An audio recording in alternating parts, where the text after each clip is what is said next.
she's a straight shooter, if you know what I mean. Dishing out the truth about the royal scene, with a fist of fire and a voice so keen. Hitting hard with those altar bridge vibes, no sugarcoating, no false alibis. Tearing down the lies she despises. Yorkshire lass with fire in her eyes.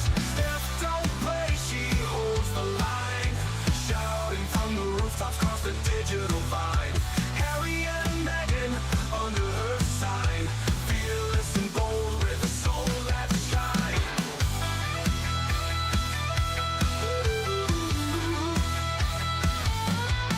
In a sea of fake, she's a beacon bright, unraveling the drama without a fright. Armored with honesty, ready to fight. Injustice quivers at her sight. Unbreakable will won't be confined. Mind of steel and heart redefined. Rhetoric sharp, leaving dust behind. In Steph's world, truth is intertwined. Steph don't play, she holds the line, shouting from the rooftops across the digital vine. Harry and Meghan under her sign, fearless and bold with a soul that shines.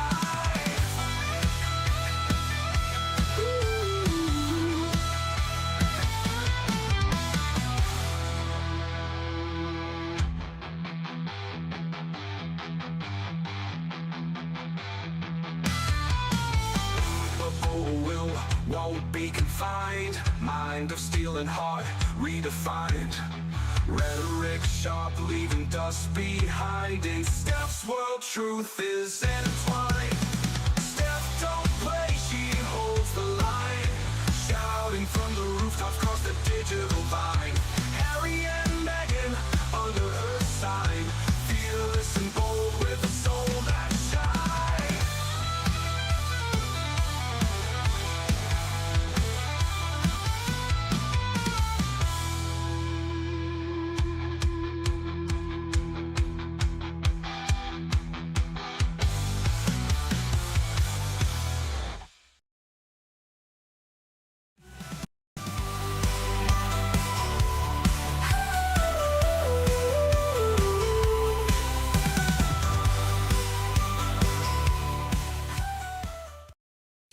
Hey up everyone, it's me, Stef The Alter Nerd, your nerdy alternative, and welcome to the weekly Daily Nerd Live. Oh my goodness, and yes, Merry Christmas to everyone. It's going to be Christmas next week, so I hope you have a wonderful time wherever you are in the world. Because it's Christmas, you know what? I thought I'm going to make this one a bumper Daily Nerd Live for this week. Guys, we have, if I've counted right, 10 misadventures of Hazza and Megsy to get through. So let me tell you what's going to come up for today's bumper Christmas special Daily Nerd Live for Sunday, the 21st of December, 2025. First and foremost, you couldn't have missed this news even if you were freaking on Mars, guys. ARCHEWELL Foundation is no more. Oh my goodness. We have their tax return for 2024, and Hazza and Megsy's ARCHEWELL Foundation is done. It is shut down. It has gone broke. Opinion, conspiracy theory, whatever. And I'll explain why in a moment. After a disaster year in 2024, thanks to the big SM out there, Stephen Magnus. I appreciate your emails, mate. Thank you so, so much. I've been comparing all the figures, and it's a wonder how this charity has lasted for this long. Let me just put it that way to you. So we're going to get into that for the first main topic for today's Christmas bumper special. Then we're going to get on to how Hazza and Megsy are now selling royal access for $100,000. All I'm going to say is this for now. That didn't really end well for Sarah Ferguson, formerly known as the Duchess of York, the ex-wife of Andrew, formerly known as Prince. Yeah, we're going to get onto that on the second topic. The third one, Prince Hazza's new attack against Prince William. Cheeky little moo cows using the Wales name. Oh, we're going to get into that. And you may have seen him use the Wales name in this polo match that, he was at earlier on this week. But guys, he's used it before, recently. And we're only catching it now. Oh, dude is playing some kind of manipulating game here. So we're going to get into that. But then the next topic is all about the fight back, because Prince William has fought back against Prince Harry using the Wales name in a way that I think a lot of you guys have actually missed. So we're going to get into that. Then the next story is Megxie clinging onto Archie and Lily's titles because she knows the end is near when it comes to hers. New reports are coming out, so we're going to get into that shortly. Then, speaking of Christmas, I mean, I don't know how many times I've mentioned it already, but if you didn't know, it's nearly Christmas. Megxie has made a big, massive mistake, the biggest mistake of all, with her 2025 Sussex, not Wales, Sussex Christmas card that you guys missed. Oh yeah, we're going to get into this. And guess what? She's made this mistake before. Everyone's shocked, right? That, oh my goodness, she's done that. And I'm like, guys, she's done this before. She's got form. So we're going to get into all of that. Guys, I've done so much research for today's bumper Christmas special. You have no idea. After that, we're going to get into Prince Harry breaking his silence over Archie's racist nickname. That's another story that has blown up this week and developed to where we are right now. You will not believe what Hazza allegedly, we'll say, has called Archie in the past. And now he's opening his gob, breaking his silence over this racist nickname for Archie. What does he say? Oh, we're going to get into that. I'm going to break it all down. And then for the final three stories for today's bumper Christmas Daily Nerd Live, Meghan and Harry are continuing their, as far as I'm concerned, sick exploitation of Princess Diana with a brand new Netflix film. Oh, yeah. Yeah. Hold on to your butts for that one. Then Megxie is breaking her silence over rumours that her mum, Daria Ragland, was in prison. Now, this is a rumour that has been going on for years, right? There is an element in Megxie's life when she was younger where a lot of people are saying that Daria went missing. And a lot of people, in terms of this rumour, turning around and saying that she was in prison. Now, if you guys have been subscribed to this channel, you guys will know that GB News and the reporter in question has publicly apologised for reporting on that on their channel. Megxie, though, has responded. She's broken her silence. What do you think she said? Tune in for that. And then for the final story for today's bumper Christmas stream, something that's not really being reported that much that I wanted to kind of highlight. So reports are coming through that Megxie is slapping some crazy as hell reunion rules onto a sick dad. She's putting all these rules out there, according to these insiders, knowing very well that her sick dad would not be able to entertain those rules at all. So why is she doing it? Oh, we'll get into that for the final story for today's bumper Christmas Daily Nerd Live special. How are you all doing as everyone comes in? Thank you so much to everyone that's tuning in live at the moment. I really do appreciate all your faces. Big, massive thank you before we start the first topic to everyone for all your support for the first year of Political Nerds. As the UK continues on its path to hell, I'm going to be there to let you guys know what's really happening in this country and what is being done to try and save it. There's so many exciting projects coming up in 2026, so please do join me on this journey over on Political Nerds if you haven't done so already. And for those that have, big, massive thank you so much for a remarkable, incredible first year over on Political Nerds. I am so grateful. for every single one of you that has watched at least one of my videos on there, liked, subscribed, commented, all that jazz. I am absolutely freaking grateful to every single one of you. So thank you so much for that. For those that haven't subscribed already to my second channel, the link to that is in the description bar below. And I'm sure the mods out there will be sharing the link at the same time. Because there is no bonus Hazard and Megsy story, there is not going to be any super chat goal for today's live stream. But hey, it's the Christmas period. If anyone at all is in the giving mood when it comes to some sugar bucks, you won't get any arguments from me. I'll just put that out there. But speaking of which, I do have, as my phone just dropped on the floor, I do have some major thank yous before we crack on with the main topic for today's live stream. So, Aussie Queen of the Roos, thank you so much for gifting 2 leaderships to some of you lucky lots out there. So everyone say, hey, up to our newest leaders, courtesy of Aussie Queen of the Roos. And thank you as well to Carol for also gifting a leadership to one of you lucky lots out there. So everyone say, hey, up to our newest leaders. Thanks to Carol and Aussie Queen of the Roos. And guys, that only means one thing. Today's gifting wars have officially begun.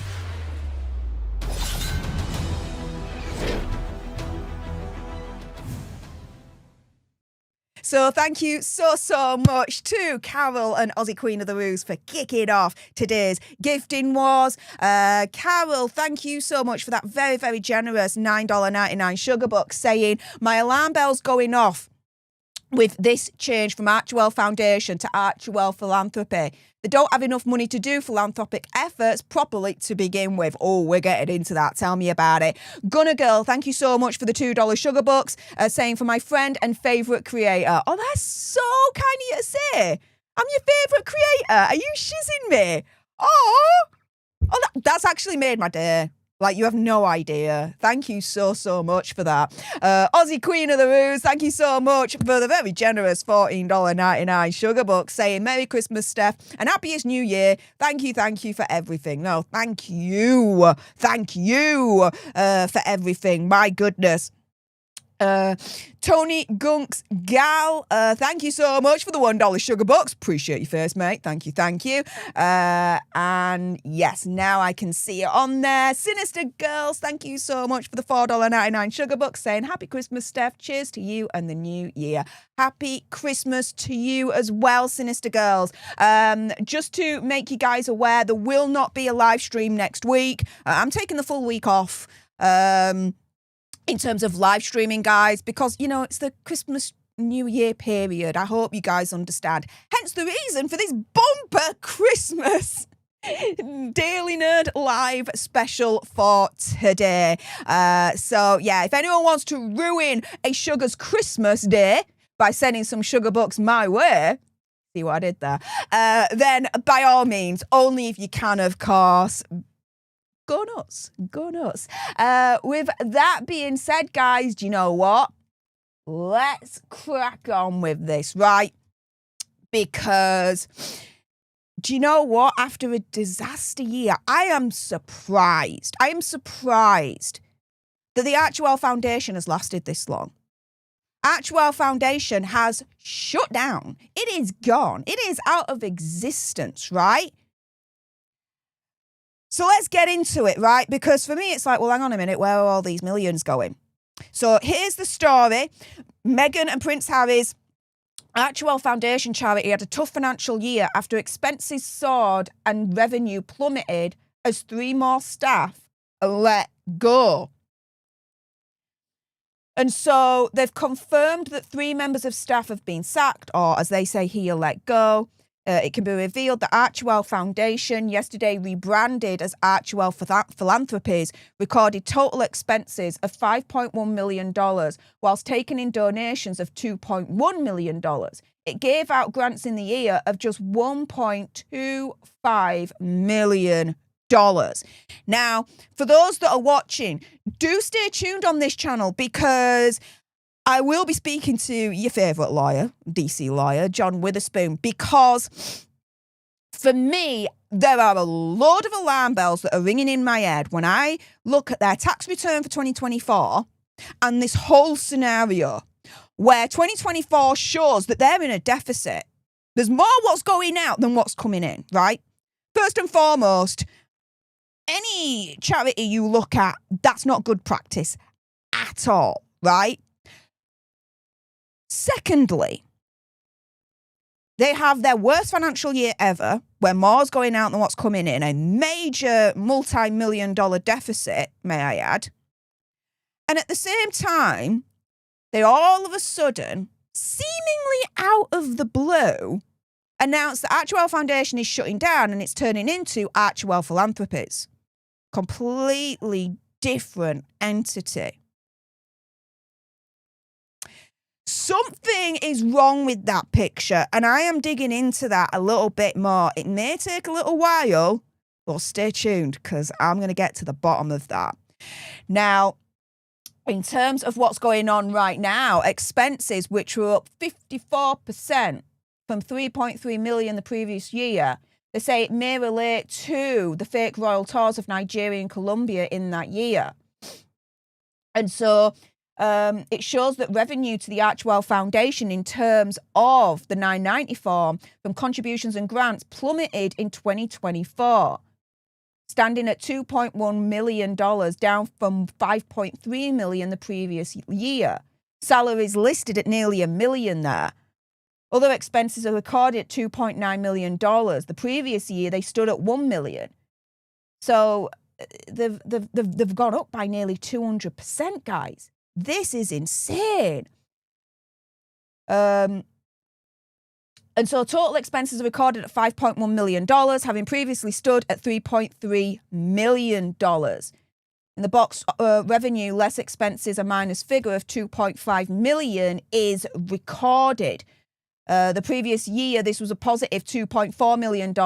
It still has net assets of $8.2 million. In the previous year, these stood at $10.7 million, which to me indicates, opinion, conspiracy theory, whatever, that the deficit that they incurred in 2024, right, where there was more what was going out than what was coming in, of circa 2 million to over 2 million, they've got that deficit, taken the 10.7 million and taken it out of that to reduce it to 8.2 million. In other words, the deficit that they incurred in 2024, opinion, conspiracy theory, whatever, they used the net assets to cover that deficit, which the majority of that deficit was expenses, staff and whatnot.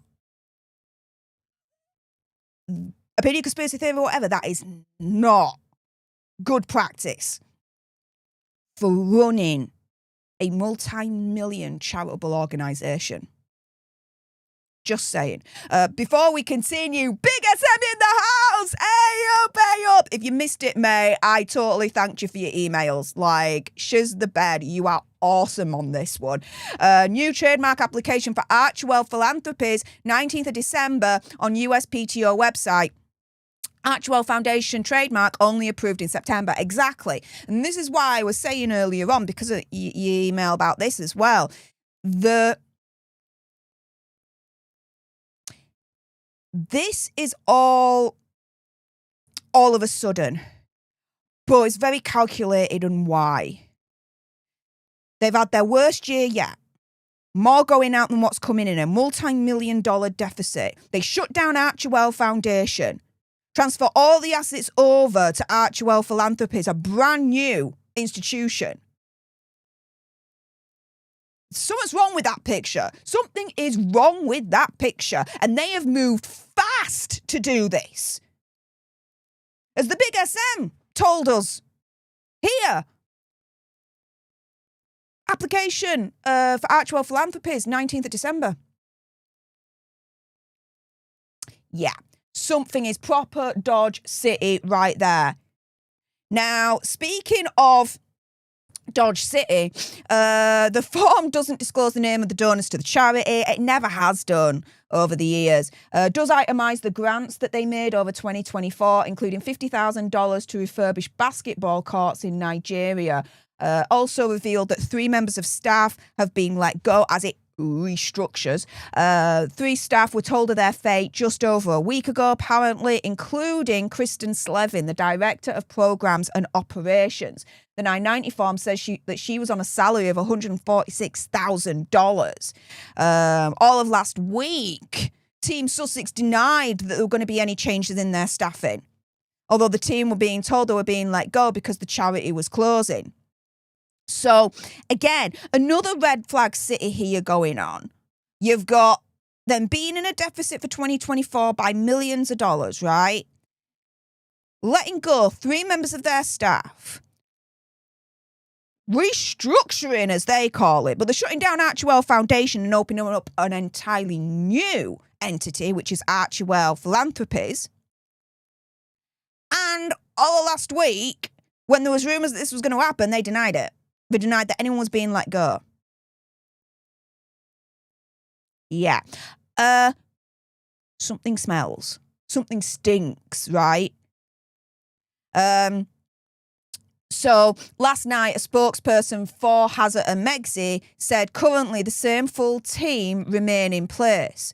This move does mean that some staff redundancies are inevitable, particularly with junior admin roles. Do you know what? Junior admin role, when one of them was paid $146,000? I don't know about you, but junior admin roles, you don't start off over $100,000 on junior admin roles. You just don't. Who are they trying to kid here? This move does mean that some staff redundancies are inevitable, particularly with junior admin roles. We will not be discussing these personnel details further. I wonder why. Other than to say that we are honoured to have worked with incredibly talented and caring people who dedicate themselves to helping others. Remaining staff include, of course, James Hall, Sean and Epp. Meghan and Harry are still directors of the charity. Do not take a salary. So where do they take the money from? I'm just asking for a friend here. But the form suggests that they still put in only 1 hour a week of work for ARCHEWELL whatever at this point, right? ARCHEWELL Foundation, ARCHEWELL Philanthropy, ARCHEWELL whatever, yeah, at this stage. So they're really honoured to have worked with incredibly talented and caring people who dedicate themselves to helping others. On the other side, though, they're only working with these incredibly talented and caring people who dedicate themselves to helping others for 1 hour a week. You can't make this shit up even if you freaking tried, guys. This is insane. So, here we go. Some reactions, namely from, according to Taz, sacking staff right before Christmas nice. 3 more members of staff have been let go because they live way beyond their means. Scandalous how much money they spend on their expenses, especially when their income comes from donations to help others. And so here, according to Taz, he's saying it better than me, right? Basically, ARCHEWELL went under and they're trying to save face. The Sussex's office denied repeatedly all of last week that there were any changes in their staffing, although the team were told that they were being let go because the charity was closing. Now, of course, Megxie still wants to be seen as a philanthropist extraordinaire, and so she and Hazard have now started, as I've been saying here, ARCHEWELL Philanthropies. And so Sonia Patterson is thinking along the same lines as me, as far as I'm concerned. Something stinks here. Did they lose their charitable status for ARCHEWELL Foundation? Or has it simply been put into some form of hibernation since their direct line to US aid money dried up when Biden was not elected? They formed a new structured organisation called ARCHEWELL Philanthropies, which is referred to on the one page of a new website. The plan is to secure sponsorship for charity. That suggests to me they intend to host events that will be corporate sponsored. If they raise money, who defines what is a charitable cause?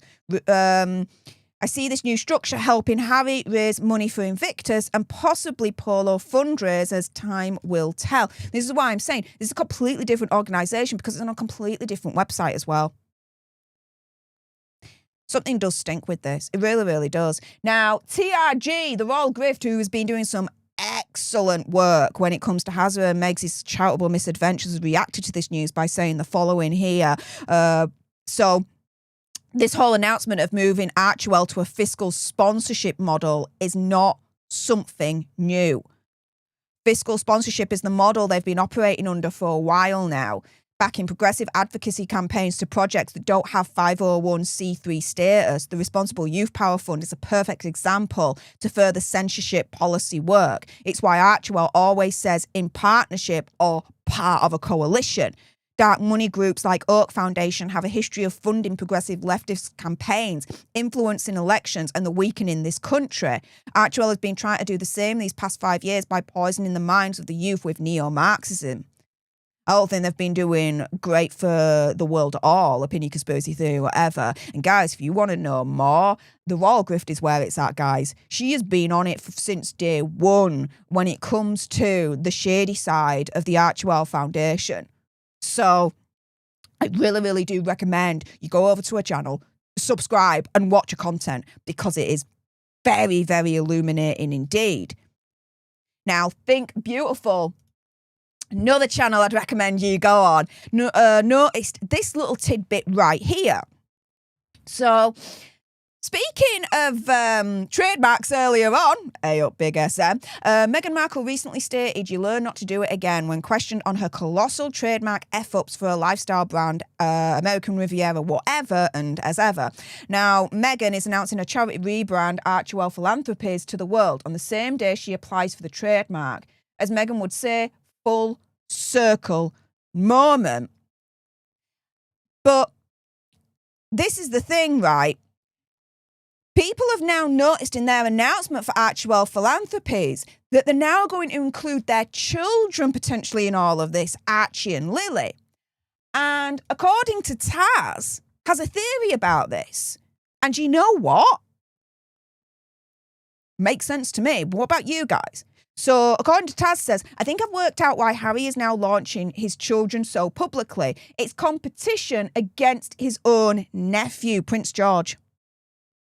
For a man that once complained about being forced into a public-facing role which caused psychological suffering, but here he is serving his children up. Make that make sense, right, guys? This is the thing, though. It does not escape the fact that ARCHEWELL Foundation went broke for 2024. They went broke because there was more what was going out than what was coming in. They were in a deficit. Now, thanks to the big SM himself, Stephen Magnus, and his emails. Appreciate you, mate. What I've done is I've created this spreadsheet, okay? So here is the comparison between 2023 and 2024. I compiled some of his information that he sent to me by email into this spreadsheet right here. So again, full snaps and claps here to the big SM himself for this. So let me just zoom in so you can see a little bit more. Here we are.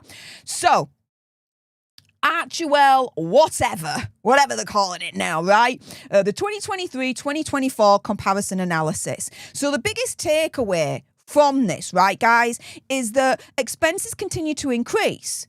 However, income and donations have drastically fallen. In other words, they went broke in 2024. There was more what was going out than what was coming in. By over double, guys. Over double.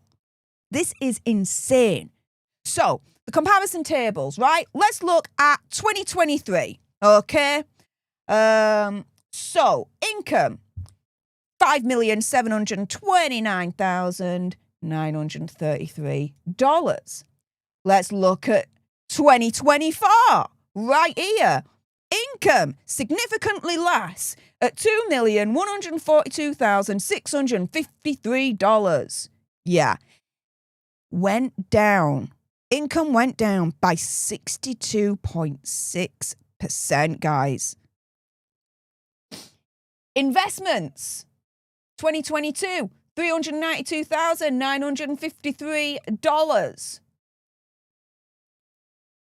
2024, it went up by 14.5%, $449,768. Not enough, though, to counter this big, massive drop in the income right here, though. Now let's go to wages. So wages, $997,285. Wages here, $913,004 in 2024. So they decreased the wages down by 8.5%. But again, that decrease is not enough to plug this drop of income right here. So let's go to expenses, because expenses is absolutely jaw-dropping, guys. So the expenses here, back in 2023, $3,299,948. Now, from 2022, that was an increase of 57.6%. Now, I'm pointing that out because when you look at this year, their tax return for 2024 here, right? Their expenses, $5,105,228 went up by 54.7%. Expenses went up in 2024 by 54.7%. Expenses went up in 2023 by 57.6%. Expenses seem to be going up around about the same increase. And when I see that, again, my own opinion, conspiracy theory, whatever, is giving me severe alarm bells. Why, first and foremost, is the expenses increasing by pretty much the same percentage amount? From 2023 to 2024 that I've just shown you right there. And in 2024, you would have thought, well, hang on a minute, because income has significantly dropped, maybe we should drop the expenses as well, but they didn't. They increased the expenses even further by, again, pretty much the same percentage amount of like 54%. Something doesn't add up here, guys. It really, really don't. Now, the year net, this is going to highlight it even further, okay? So, year net, $2,429,785, and this was back in 2023, right? 2024 year net, minus, deficit. They went broke in 2024 because there was more what was going out than what was coming in. And they overspent by $2,512,807. Yeah. They went over their income by over 100%. Income, $2,142,653. Expenses, year net, went over $2,512,807. For every dollar that they were spending an extra dollar that they just didn't have when it comes to what was coming in. Make that make sense? Why would a charity do that? And I'm just asking for a friend here. And so here, when we look at the balances, so balance in 2023, $10,773,890. Sorry about that. And then going to 2024, balance here, $8,261,083 in 2024. So basically, this is why I'm saying the deficit that they incurred in 2024, where they were paying more out than what was coming in, that was taken care of by their net assets, because that balance went down by over $2.5 million. You can see it right there. It's now at $8,261,000, whereas before it was $10,773,000.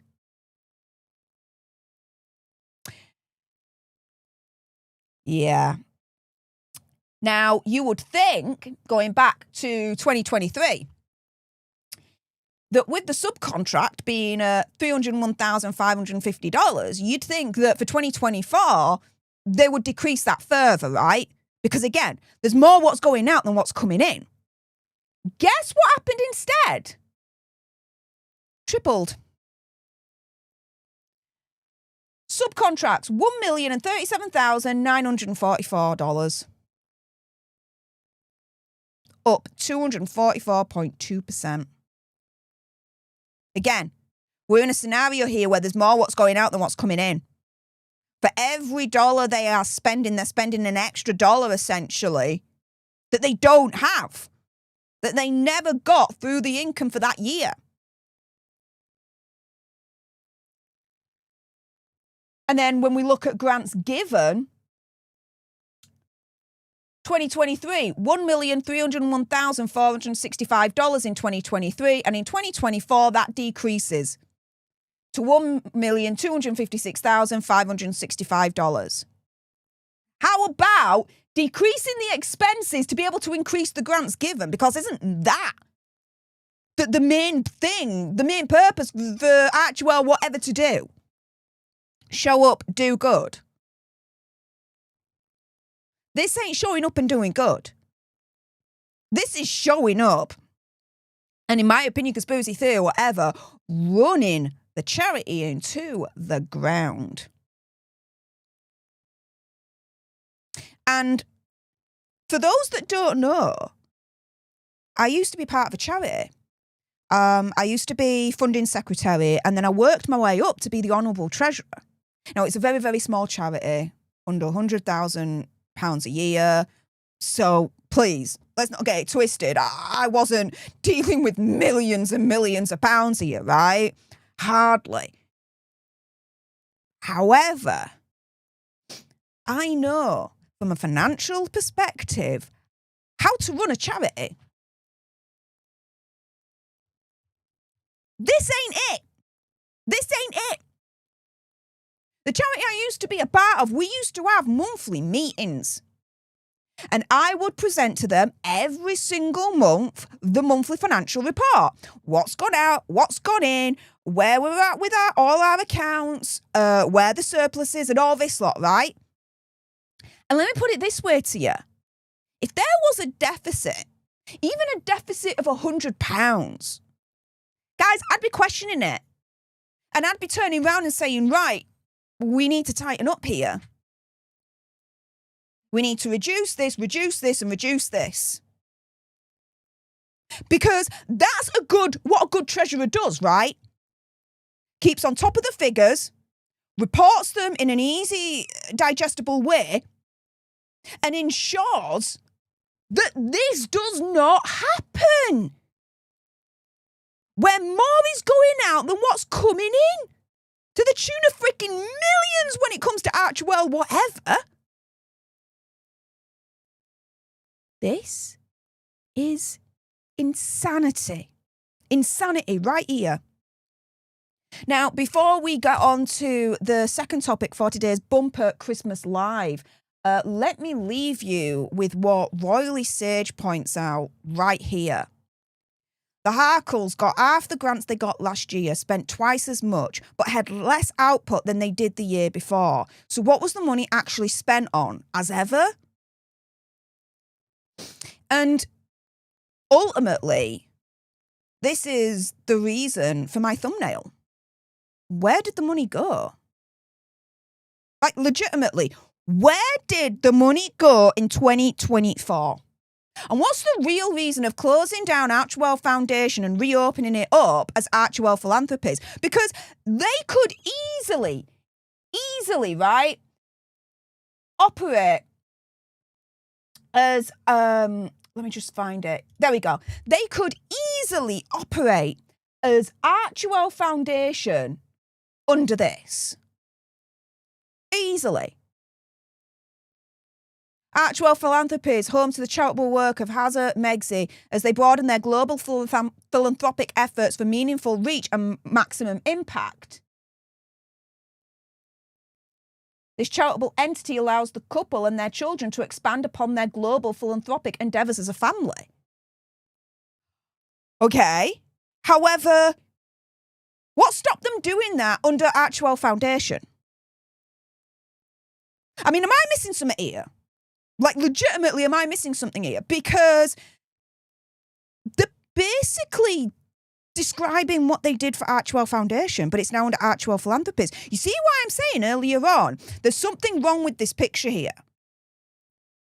They repackaged it as ARCHEWELL Philanthropies, completely different entity, shutting down ARCHEWELL Foundation. Why? And when you look at 2024 and 2023 and the comparison with the figures that I've just literally walked through with you, again, thanks to the big SM,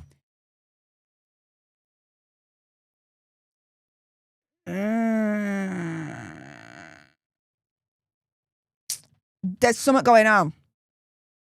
And like I said, stay tuned because I am going down that rabbit hole. It may take a little bit of time, but stay tuned. With that being said, those watching live, whether on YouTube or on X, stay exactly where you are. I am not done with you guys yet. We're going to get on to the next topic in a moment where, yeah, Megxie and Hazza are now selling themselves.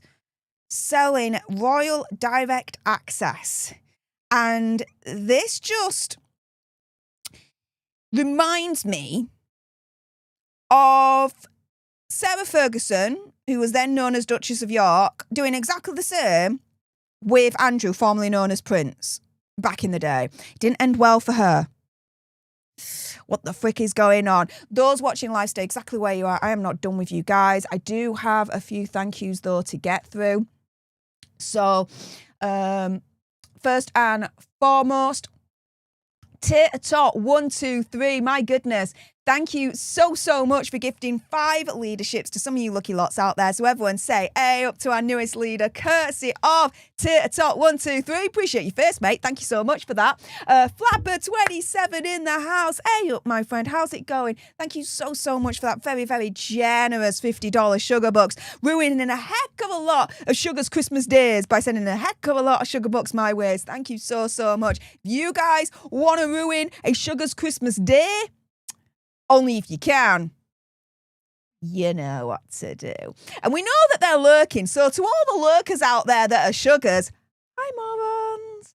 How you doing? I hope you have a lovely Christmas as well. Moving on. Jane Bijou, Harry and Megxie need a new accountant because their math isn't mathing. Indeed. Shaz1769 says, how can they get away with this on a 990? I'll be speaking to your favourite DC lawyer. Let me put it that way to you. Because the more I think about this, the more something's not sitting right with me. Based on my own knowledge of how charities work and the financial ins and outs of it all. We'll see. That's the rumour, Steph. Production costs for Meg's cooking show. I wouldn't be surprised with that rumour. Really wouldn't. Big SM in the house. Thank you so much for the £2 sugar bucks saying money Megxie has paid to the trademark office for fees over $100,000. Yeah. And most of it, if I'm not mistaken, she's paid that she didn't have to if she wasn't freaking dumb and made silly mistakes like not signing the freaking documents. Like, seriously. Oh, she's the freaking bad. Tashia Poundstone show. Hey up, hon. Hope you got my email, Steph. I do more than them. Yes, I do have your email. How do I put this? To be very honest with you, okay, I don't know if a lot of you guys know about this. I know I definitely told the leaders in the last leader-only stream about this. I don't know if I've said it publicly, though, in like a normal stream. So forgive me. My mind's a little bit all over the place at the moment because I shouldn't be ashamed of it.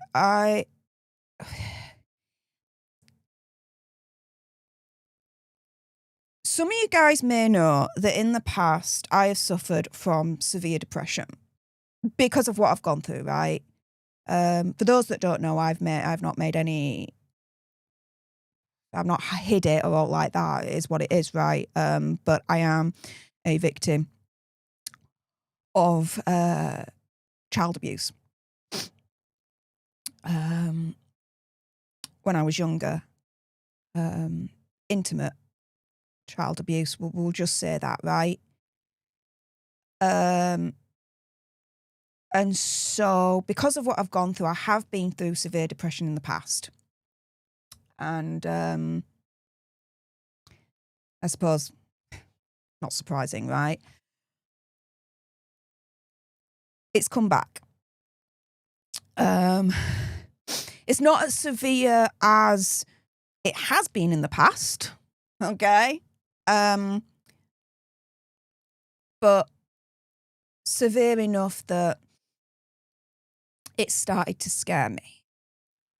And I went to the doctor 2 months ago, I think it was 2 months now, and asked for help. And I want you guys to know, and we will be starting the second story in a moment, but I suppose whilst I'm on this, I want you guys to know that if you need the help, ask for it. Don't be ashamed. Just ask for it. The help is out there. And if you don't ask for it, you're making it worse for yourself. You don't want to live in that hell. You really, really don't. So if you're watching out there and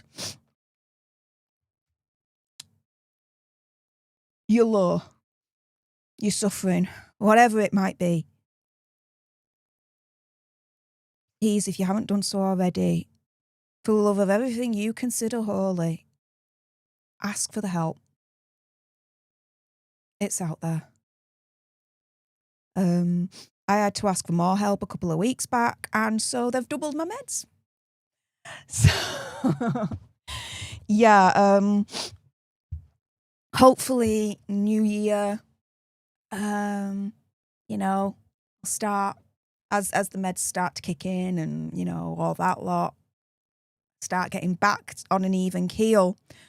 But the reason why I explain all this is to share, yes, I did get your email. Please, and I'm saying this honestly because I respect you. I didn't respond because my head's just not in it right now to respond. How do I put this? I'm just trying to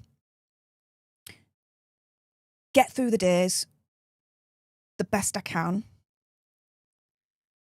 and do what I can without overexerting myself, mentally, physically. So yeah, I'm not going to give you a BS excuse of, oh yeah, I'll respond this, that, and the other. No, I've got way too much respect for you and the audience. I'd never lie. So here's the truth. Yes, I got the email, but I'm sorry, I'm just not in the mindset to deal at the moment and respond to people because of everything I've just mentioned. So I hope you understand. For those that are watching and listening out there, I'm really, really sorry. Really am. But that's where we're at the moment. Oh, yeah. I do appreciate you all. I really do. And that's why I'm telling you the truth. I'm being completely honest with you. I don't want this to be a poor me thing, so I'm going to get off this subject now. I'm working through it, and I'm getting through it, and I'm getting the help that I need, and I've got all the support that I need from my friends and family. And so, yeah. Thanks for listening. Okay, right on time.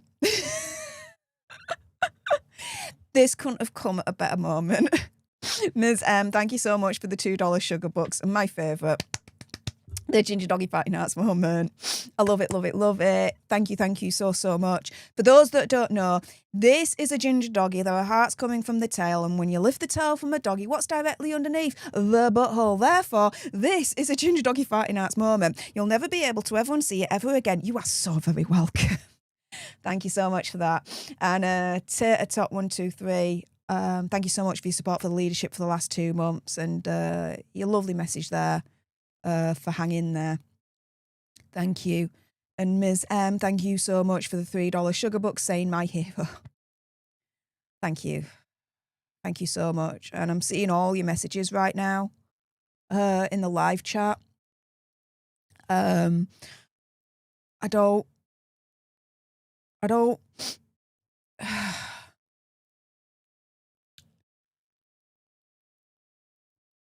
want to go through them all because I don't want to start getting emotional. I've got a job to do. I've got a buttload of Hazza and Megsy stories to get through. You have no idea what I've got lined up for today. Oh, Tashia, though. It's fine, Steph. It's okay. Just you reading it is fine. Thank you. Thank you. Yeah, thank you for that. Thanks for understanding, mate. Okay. Right. Now that's been said.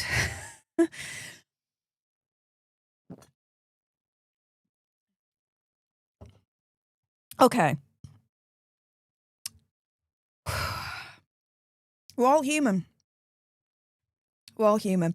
All right. Let's get into the next topic. Right. Yes. Let's let's have some more misadventures of Hazza and Megsy, guys. Okay, so without further ado.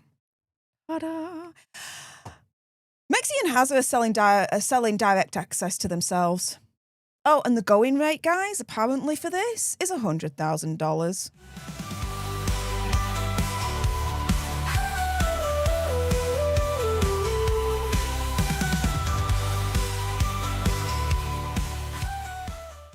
Hey up everyone, it's me, Stef The Alter Nerd, your nerdy alternative, and welcome to the Dose of the Daily Nerd, where I break down the royal news and gossip of the day that pretty much caught my eye when I could get my teeth back in. And oh my goodness, yeah. Let's jump into this madness, shall we? Because Megsy and Hazza looks like they're broke. Yeah, the recent, 990 charity filing for ARCHEWELL Foundation didn't look good. And yeah, this does not look good either. They are selling themselves for $100,000. This story reminds me, opinion, conspiracy theory, whatever, right? Do your research, come to your own conclusions, of when Sarah Ferguson, formerly known as the Duchess of York, decided to try and sell access to the then Prince Andrew.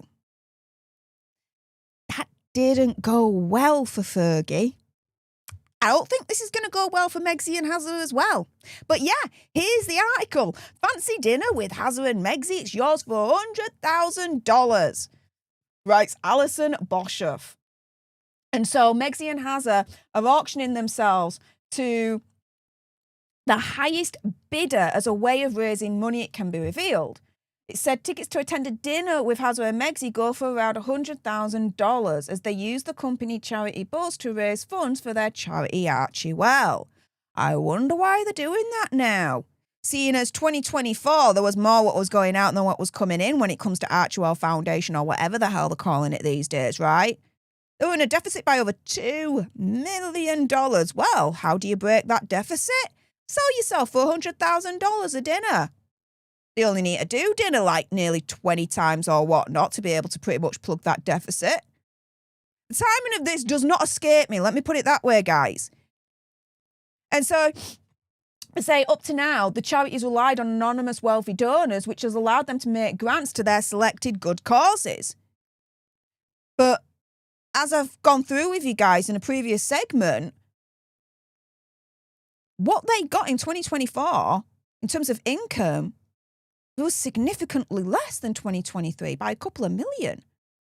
So they can't rely on wealthy anonymous donors anymore. They've got to pimp themselves out, as they're doing right here now, for $100,000 a dinner. So last night, a spokesman for ARCHEWELL confirmed, quote, "We've partnered with numerous fundraising partners over the years and Charity Buzz has been one of them." Source explained that ARCHEWELL had used the company to support a fundraising dinner on World Mental Health Day. Now, the reactions, of course, have been coming in thick and fast. We've got Royally Sage on X at Sage1411 saying the Harkles are broke and are selling direct access. I would say so. Opinion, conspiracy theory, whatever. Here, we've got Harry's grey suit saying, "Sounds like the flops are broke. And what the hell would they waste their money to have dinner with a nose wiper and a slob that eats like a pig? That's so gross." Yeah. Why would Hazza and Megzy be selling direct access to themselves? They say it's for charity. Is it? And I'm just asking for a friend here. What's really going on? And again, I'm just asking for a friend here. Because if they could have sold direct access before, they would have done it by now. They've waited 5 years. And this is at the same time that they closed down ARCHEWELL Foundation and reopen it as ARCHEWELL Philanthropies. The timing of all of this is so sketchy. It's unreal. Now, Scarlett, I've just seen your message. Where are you? There we go. This is hilarious, mate. We should have a whip round and send in HG Tudor to dine with the clowns. Do you know what? If HG Tudor decided to do like a fundraiser so he could do this dinner with Hazza and Megzy, do you know what? I'd contribute just for the lols. I really would. I would. I totally would. Just the freaking bed, yes. Oh my goodness. And then the final reaction to all of this is from, according to Taz, "Oh dear, Harry and Meghan are pimping themselves out for cash. It said tickets to attend a dinner with the Sussexes go for around $100,000 a plate to raise funds for their ARCHEWELL Foundation. They're begging for money now." Yep. This is the thing, right? Who would want to have dinner with Hazza and Megzy other than the sugars that are out there, which again, we know they're lurking. Hello to all the sugar morons out there. Who, apart from them, would want to spend $100,000 to have dinner with Hazza and Megzy? Who? This is the problem, right, that I see when it comes to this particular story, right? They are, opinion, conspiracy theory, whatever, opening themselves up to contact with potentially nefarious people that are wanting access to Hazza and Megzy as a stepping stone to the royal family. Do you see where I'm coming from there? Why would anyone want to spend $100,000 to have dinner with these clowns? Why? There has to be a good reason to spend $100,000 to have dinner with these clowns, right? That's a very, very expensive dinner, right? Even if it is for charity, right? There's got to be a reason why anyone would spend that amount of money when it comes to Hazza and Megzy and having dinner with them.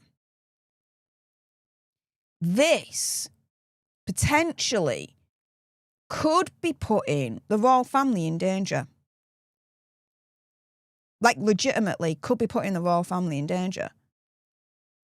Because whoever is spending $100,000 on a dinner with Hazza and Megzi, if it's not a sugar, right? What do they really want from Hazza and Megzi? What do they want to speak to him about? What do they want Hazza and Megzi to do for that $100,000, right? What do they want them to say? This is all kinds of red flag city. It's unreal. And opinion, conspiracy theory, whatever, I have not seen any other prominent member of the royal family do anything like this. The only thing we've got, the only example that we've got that comes to my mind is Sarah Ferguson, then the Duchess of York, selling access to Andrew, formerly known as Prince. And that didn't work out well for them at all. And I'm asking for a friend here, is history going to repeat itself with Hazza and Megzi? With that being said, those watching live, stay exactly where you are on YouTube and X. I'm not done with you guys yet. We're going to get on to the third topic in a moment. Hazza's new attack against Prince William by using his Wales title. You have no idea. This is freaking insane. So I'm going to get onto that in a moment. But if you're watching and you haven't done so already, please make sure when I can get my teeth back in, you subscribe to join our Alter Nerd tribe here on YouTube. If you're watching on X, make sure you're following me at Stef Alter Nerd. Like, share, comment down below your opinion, conspiracy theories, whatever's. I mean, what the hell do you think to this? I think this is potentially putting the royal family in jeopardy. I really, really do. What do you guys think? Let me know in the comments down below. Thank you so much for tuning into this video. I appreciate all your faces. If you're watching on the replay, those watching live, stay exactly where you are, and I'll see you in a couple of moments.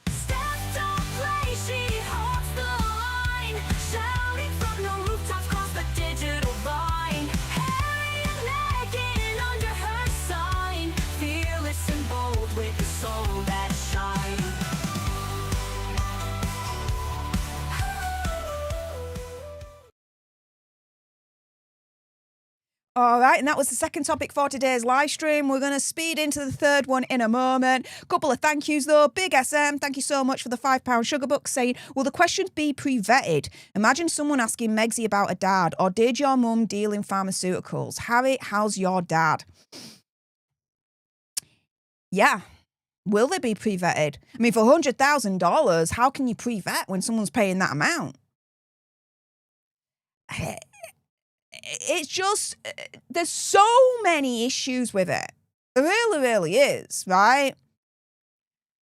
We'll see though, Big SM, we'll see. Also as well, thank you so much to Chris Mills for your very, very generous £20 sugar book, saying, bring that smile back, Steph. My quanto se bella stasera. Oh, thank you.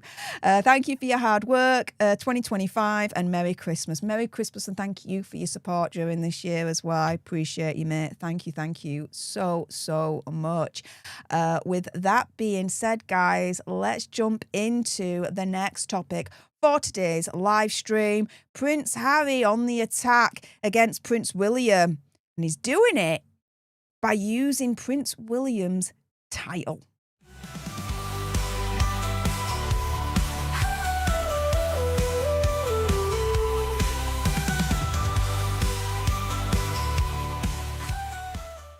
Hey up everyone, it's me, Stef The Alter Nerd, your nerdy alternative, and welcome to the Dose of the Daily Nerd, where I break down the royal news and gossip of the day that's pretty much caught me eye. And oh my goodness, yeah, let's jump into this madness, shall we? Because Prince Harry has launched a new attack against Prince William by using his Wales title. Shiz the freaking bed. You want the proof? Here's the freaking proof right here. Thanks to Nancy Sidley from the Sidley Twins, me good mate, for sharing this on X. If you're not subscribed to them, guys, you're living under a rock. Subscribe to the Sidley Twins now whilst you're at it. But anywho, yeah, what the hell is going on? Because, guys, you will not believe how Hazza is being addressed right here. Here we go. Ladies and gentlemen, come on. Let's get some complaints here from the neighbours. Aspen Valley Polo Club, Harry Wales, Grant Gansey and Nick Roldan. Harry Wales? Hang on a minute. Ain't it supposed to be, if he's going to use the title, Harry Sussex? I mean, again, I'm just asking for a friend here. What the frick is this madness? Oh, but wait, There's more. I was trying to do a short interview. Please welcome Harry Wales. Yeah, please welcome Harry Wales. So if you think that was a mistake in the first video of Hazard being mistakenly called Harry Wales, no, it's not a mistake. He was called it twice. When he was on the podium and when he was riding his arse for the polo match. Now, I liked this initial reaction, right, from me good mate Resting Dollface, saying, I thought it was Harry Mountbatten Windsor.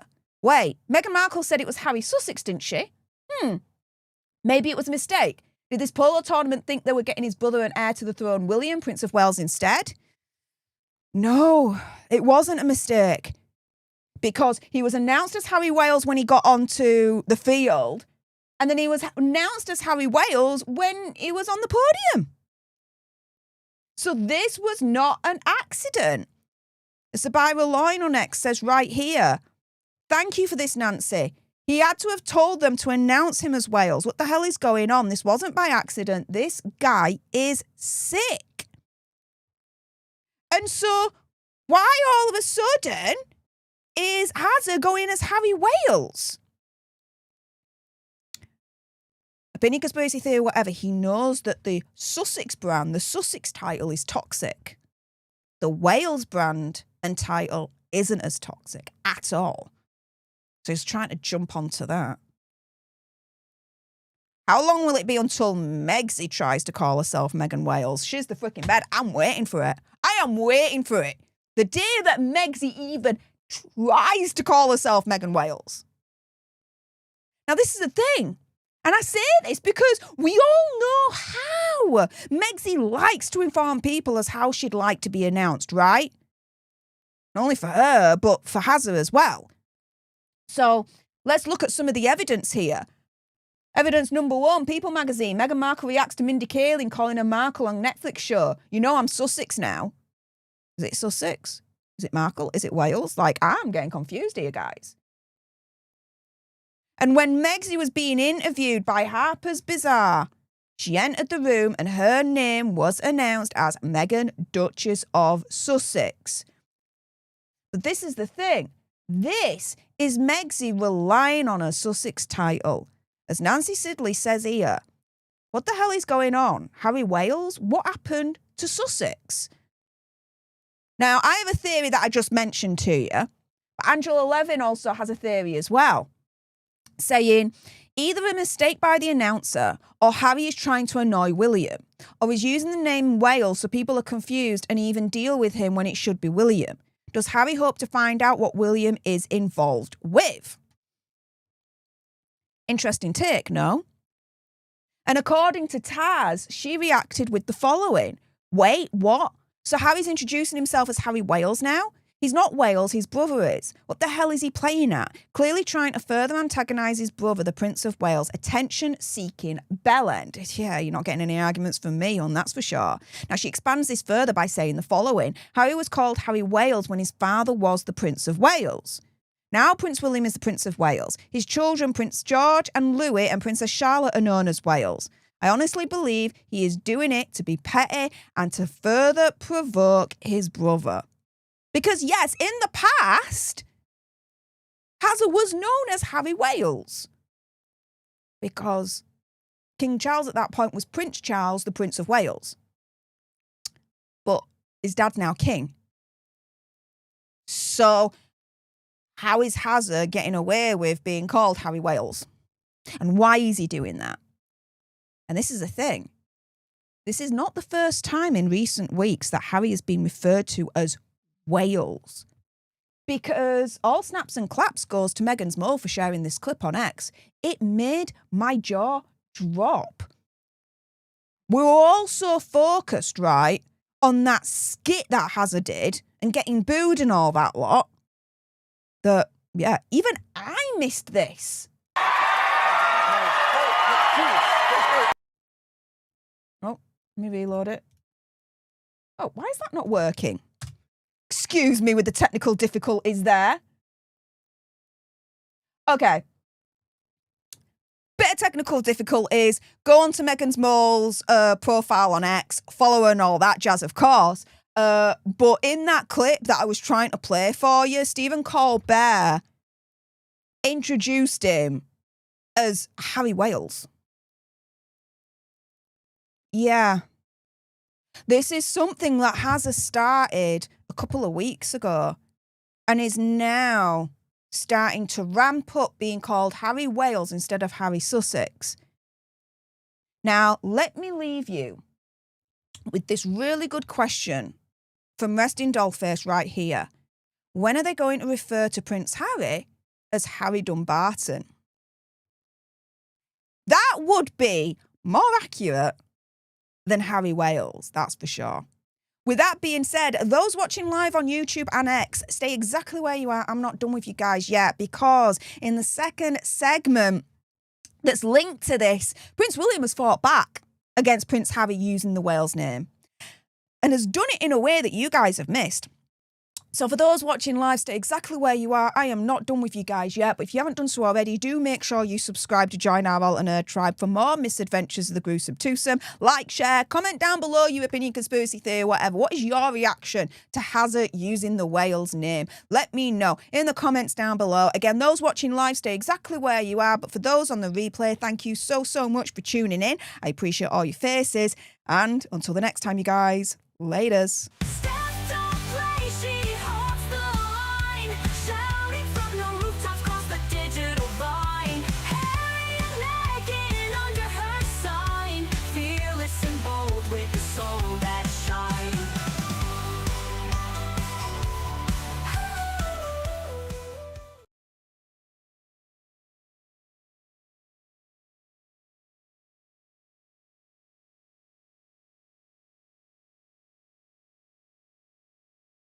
All right, and that was the second story for today's live. I'm going to get onto the third one in a moment. A quick thank you, though, to Mum of Two for very, very generous $19.99 sugar bucks, saying Merry Christmas, Steph. Merry Christmas to you too. I hope it's good for you. You deserve it. Hugs. Thank you. It will be. It will be. Mr. Fox and I were actually going away to Seaside for Christmas for a couple of days. So I'm really excited about it, to be fair. Gonna wake up on Christmas Day at Seaside. So freaking cool. Anywho, yeah, I hope your Christmas is cool as well. With that being said, guys, let's crack on with the next topic, because, yeah, following on from the last segment, Prince William's fighting back against Prince Harry using his Wales name. But how? Something you've missed here. Let's go through it right now.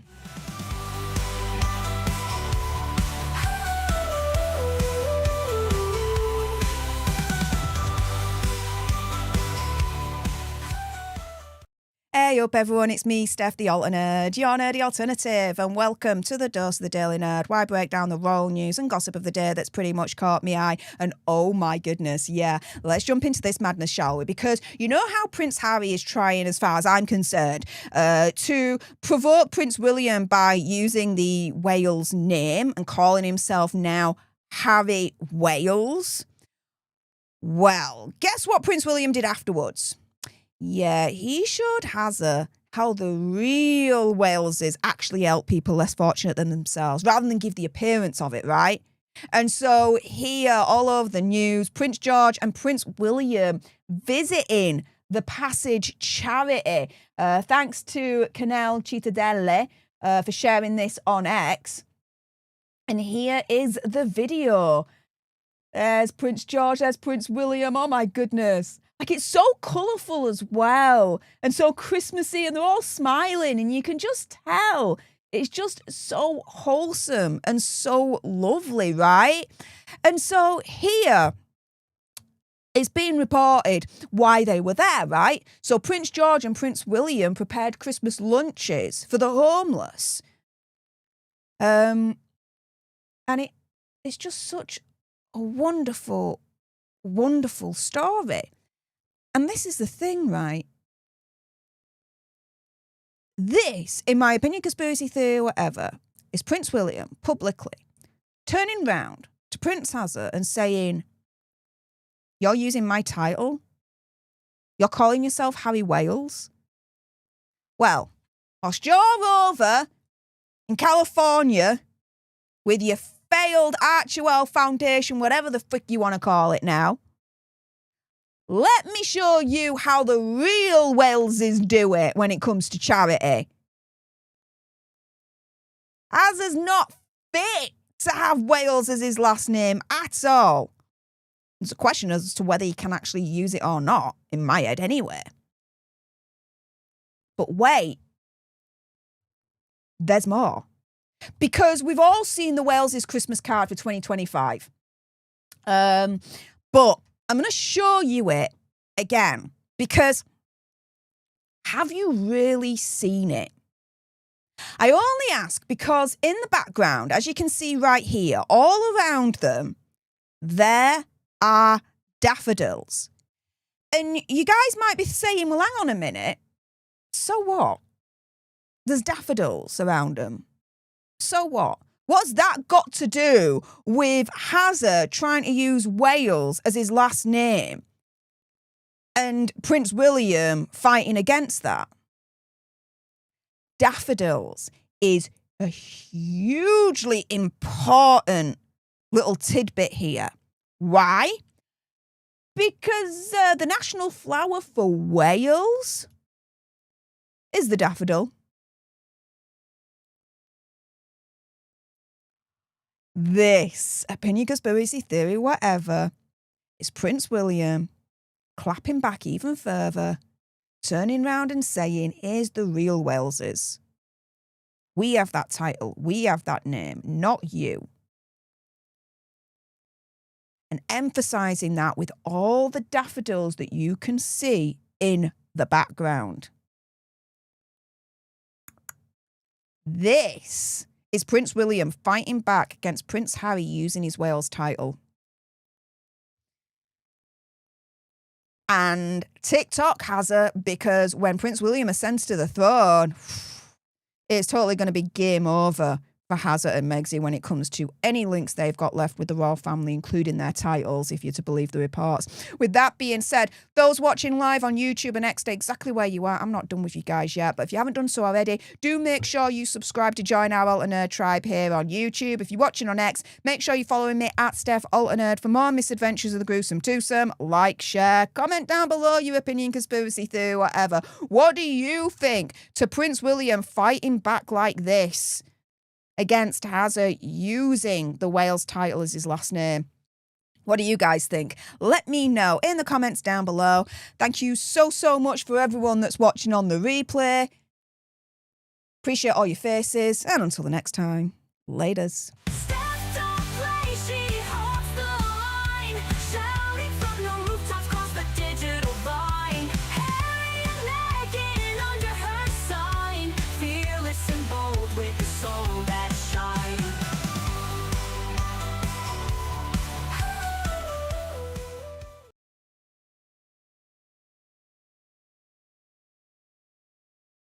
All right, we'll be getting on to the next topic in a moment. Megxie clinging on to Archie and Lily's titles because she knows the end is near for her and her own titles. Before we get into that, a couple of thank yous. Shaz1769, thank you so much for being a leader for the last 33 months. My goodness. Saying Merry Christmas to you, Steph, Mr. Fox, and all in chat. Thanks for keeping things real for us all. Always. And thank you for your support. Appreciate it. And the big SM in the chat yet again. Thank you so much for the £5 sugar bucks, mate. Saying, Harry was only Wales whilst Charles was Prince of Wales, as was William at that time. Upon his marriage, Harry took the honorific Sussex. Exactly. So how the hell does he think he can get away with being called publicly Harry Wales now? Something's going on there, guys. So watch this space. With that being said, let's jump into the next topic right now.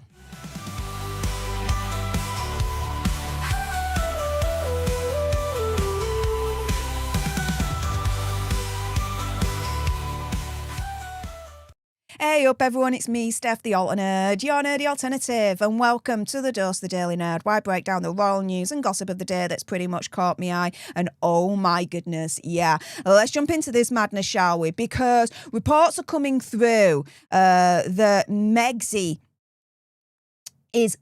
Oh. Hang on a minute. I think I've just done it the wrong way around. Yeah, I have. Ignore me, guys. A little bit of a technical snafu there. Let me just get rid of that. Sorry about that, guys. It's as if I have never streamed before, guys. All right, let's get on to the next topic. Let's forget that one, all right?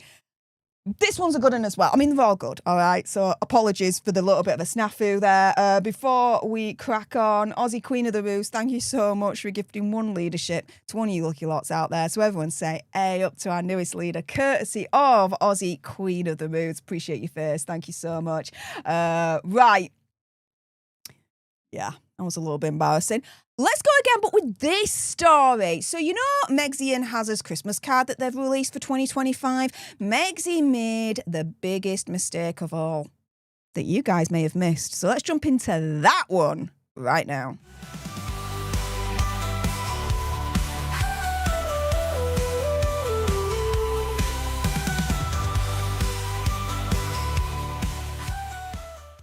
Hey up everyone, it's me, Stef The Alter Nerd, your nerdy alternative, and welcome to the Dose the Daily Nerd, where I break down the royal news and gossip of the day that's pretty much caught me eye. And oh my goodness, yeah, let's jump into this madness, shall we? Because Meghan Markle has made the biggest mistake ever with this year's Sussex Christmas card that you guys may have actually missed. So what the deuce is going on here?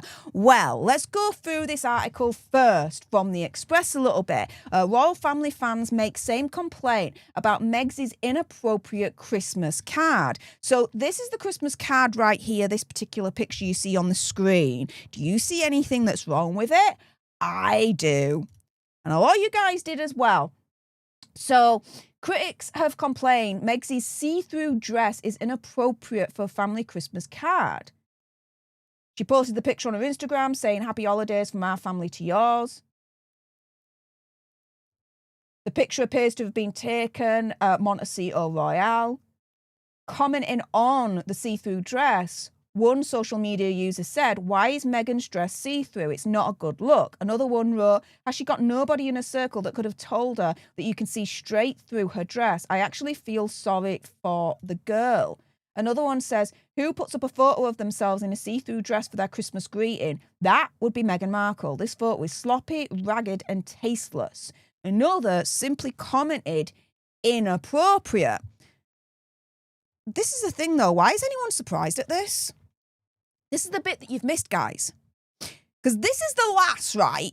This is the Megsy who wore a see-through dress for her official engagement photos to Harry. So why is anyone freaking surprised when on her Christmas card for 2025 she's wearing a see-through dress again? But wait, guys, there's more. Because here she is again when she was in the royal family touring New Zealand in 2018 wearing a see-through Givenchy skirt. Again, why is anyone surprised that in her 2025 Christmas card she's wearing a see-through dress? Oh, but wait guys, there's more. Oh, I did more research on this. Because on a royal tour to Fraser Island, she wore a pineapple dress. It was this one right here from Reformation with a thigh-high slit. I mean, look at that. Do you think for Christmas, for a royal tour on Fraser Island, a royal tour, that any other, at that point, high-ranking member of the royal family was going to wear anything like that? And for a Christmas lunch for the Queen. So dressing in the presence of the Queen. In 2018, she wore this Erdem dress that she first wore, as you can see here, for an appearance on the Today Show back in January 2016. For the Queen, extremely high in terms of the length of the dress and see-through. completely inappropriate for the circumstances. So, how can anyone be surprised and shocked that yet again she's wearing another see-through item of clothing? And for my reaction to all of this, it's simply that Princess Catherine would not be seen dead in this, or this, or this, or this, or that. With that being said, those watching live, whether on YouTube or on X, stay exactly where you are. I'm still not done with you guys yet. But if you haven't done so already, do make sure you subscribe to join our Alter Nerd tribe here on YouTube. If you're watching on X, make sure you're following me at Stef The Alter Nerd for more misadventures of the gruesome twosome. Like, share, comment down below your opinion, conspiracy theories, whatevers. What do you think to this particular Christmas card for 2025 from Hazza and Megsy? What do you guys think to that? Let me know in the comments down below. Again, those watching live, stay exactly where you are. But for those on the replay, thank you so much for tuning in. I appreciate all your faces. And until the next time, you guys, laters. Steph don't play, she holds the line. Shouting from the rooftops across the digital vine. Harry and Meghan under her sign. Fearless and bold with the soul that shines.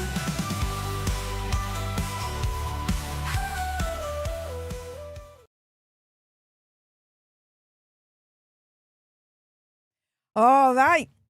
Let's get on to the next topic for today's live, because we've still got a ton of stories left for you. Prince Harry has broken his silence over Archie's racist nickname that he allegedly gave him. What the frick is going on?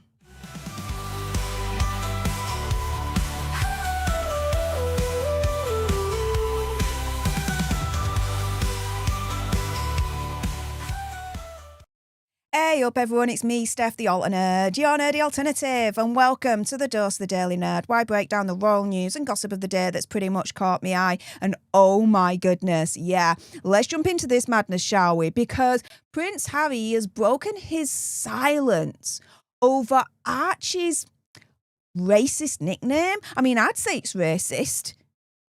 Little African child? What the frick is this? And so here's the article right here from GB News. Prince Harry allegedly referred to Prince Archie as his little African child. And so the story goes that apparently Hazza introduced his newborn son at the time, Archie, to Jane Goodall as, quote, my little African child. Now, where is this coming from? This is all according to former magazine editor Tina Brown. And so she disclosed this previously unheard claim when recounting a lunch she had with Jane Goodall before she passed away a couple of months back in October. So according to Tina Brown, Hazza's comments were referencing a sense of freedom and a dream that he and Prince Archie would, quote, live off-grid away from the pressure of royal life. And then Tina Brown explained she, Jane Goodall, was one of the only people outside the family that went to see Archie when he was born. And Harry said, quote, this is my little African child. Unless you were living under a rock, you saw the absolute furor that this produced. Controversy, the headlines, the whole lot. To the point where Hazza couldn't ignore it. And guess what? He has broken his silence over Archie's alleged racist nickname that he gave him, allegedly, right? And so this is what Hazza had to say. Through his spokesperson telling Newsweek, the Duke of Sussex has never said anything remotely resembling what is being claimed. Tina Brown knows exactly what she's doing by inventing these words and attributing them to a highly respected woman who is deceased and unable to correct the record. Okay. But I've got a bigger question in all of this. Why would she say this in the first place? Why would Tina, a highly respected editor in the industry, be saying this? And if she is lying, which is what Hazza's team is inferring here, right? By saying inventing these words, then why is she lying?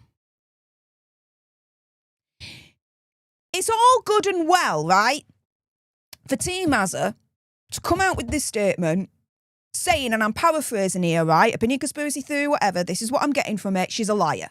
That's basically what this statement is saying to me. I don't know what it's saying to you guys, but to me, it's saying Tina Brown is lying about this, right? Okay. But how is she lying about this? Why is she lying about this? There is no anecdotal evidence, at the very least, that Team Hazza is providing in their statement to at least shift the needle over to their end as some sort of proof that potentially Tina Brown is lying. No. Instead, it's just she's lying and they're attacking her character over it. As in, she's lying, she's inventing the words, and her character's that low that she's invented the words to someone who's now deceased and can't correct the record. Well, let's put it this way, right? When you're describing someone who's lying, right, about what a deceased person has said who can't correct the record because they've passed away, you're describing a person, as far as I'm concerned, that has no scruples, right? Ethics gone out of the window. Nasty piece of work, right? So this statement, right, and here's a little bit of amateur linguistic analysis right here, guys, right? Just a little bit, a little taster. This statement here is to serve two purposes. It's to call her a liar, and it's to try and discredit her and her character. The problem with that is that's an ad hominem attack. And ad hominem attacks are the worst form of debate. Because when you're attacking someone's character and just simply calling them a liar, that's doing nothing to counter what they're actually saying in the first place. Do you see where I'm coming from there? Now, Brittany from Royal News Network has reacted to this by saying the following on X. Harry's team is offering a bombastic response to the allegation that Harry claimed Archie was his little African child to Jane Goodall, as reported by Tina Brown. Of course, his team is right that there's no way to verify whether or not the statement was said. And I'm not asking for Hazza to verify whether the statement was said or not, because it's impossible at this point, right? Because Jane Goodall has sadly passed away. What I'm trying to say is, in his rebuttal, provide some kind of anecdotal evidence at the very least to support his claim that Tina Brown is lying or inventing words, as he puts it. Anywho, let's go on with what Brittany's saying here. Of course, his team is right that there's no way to verify whether or not the statement was said, but I find the continuing involving of the Sussex PR team an indication of strife and tension behind the scenes. The strong response always feels like Lady, or in this case the Prince, doth protest too much. A measured and less childish response would offer some dignity rather than lashing out like a toddler. That's exactly what's happened. You're a liar. You've invented words. You're lying on a dead person. Okay. All right. You got anything to back that up? Anything at all, right? Another person to speak out on your behalf, turning around and saying, I met Archie when he was a little lad, and at no certain point did Hazza introduce him as my little African child. Come on. There's something out there. Surely, right? I'm just asking for a friend. But yeah, guys, Hazza has broken his silence over Archie's alleged racist nickname that he gave to his son. And I'm thinking that response was weak sauce all over. What do you guys think? With that being said, those watching live, whether on YouTube or on X, exactly where you are, I'm not done with you guys. But if you haven't done so already, do make sure you subscribe to join our Alter Nerd tribe for more misadventures of the gruesome twosome here on YouTube. If you're watching on X, make sure you're following me at Stef The Alter Nerd. Again, those watching live, stay exactly where you are. But for those on the replay, thank you so much for tuning in. I appreciate all your faces. And until the next time, you guys, laters.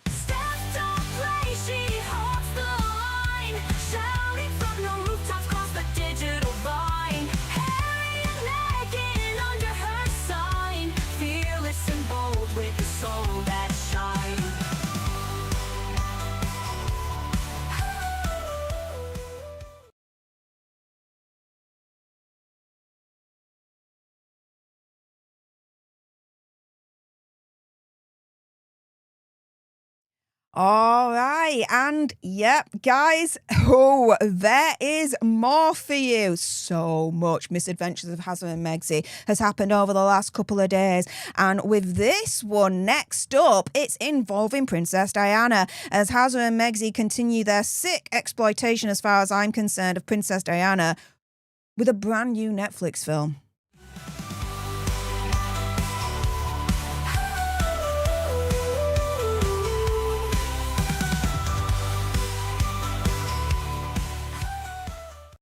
Hey up everyone, it's me, Stef The Alter Nerd, your nerdy alternative, and welcome to the Dose of the Daily Nerd, where I break down the royal news and gossip of the day that's pretty much caught me eye. And oh my goodness, yeah, let's jump into this madness, shall we? Because as far as I'm concerned, Meghan and Harry are continuing their sick exploitation of Princess Diana with a brand new Netflix film.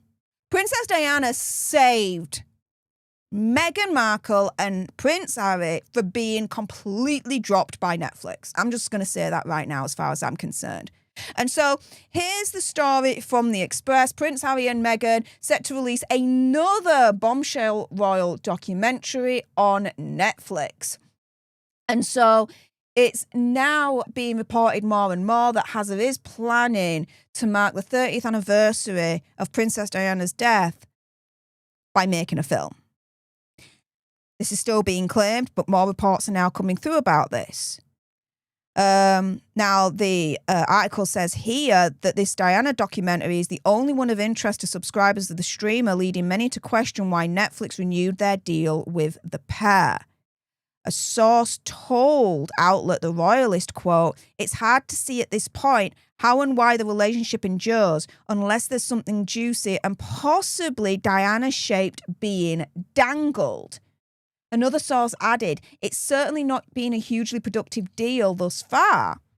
No, it hasn't. Heart of Invictus bombed. Live to Lead bombed. Pearl got cancelled before it even was produced.